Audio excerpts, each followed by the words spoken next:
There's one biting. Got him. I'm going to drop back. You can see what I'm doing with my rod tip. Got him. Simple as that.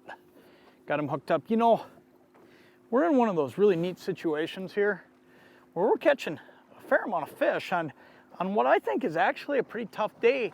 And when I say a tough day, what's happened, you can see we've got sunshine, we've got clouds, we've got a wind out of the north. And what I'm getting at here is we have a cold front coming through. The wind blew pretty hard all morning, and there's a pretty nasty, this is a good fish here.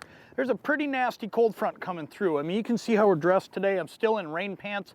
I mean, it's mid-June.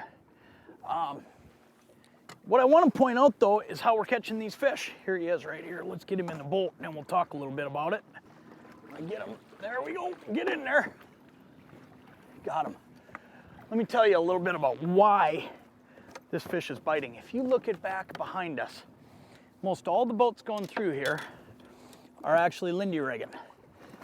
And you know, that's the first thing we think about doing in a cold front. So most of these guys, he unhooked himself for us. Look at that fish. Wow, isn't that great?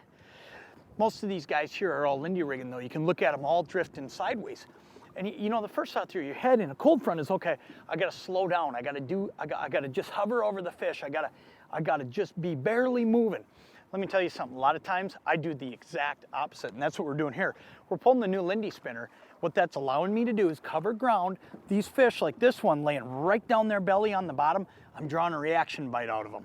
So a lot of times in a cold front situation, don't overlook speeding up. While everybody else slows down, they're all given the same presentation. We just decided to do something totally different.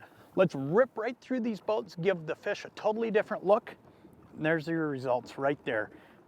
Beautiful 22-inch walleye. I'm gonna get him back in the water. That's just a dandy, isn't he? Look at his beautiful color. Speed up. A lot of times it works.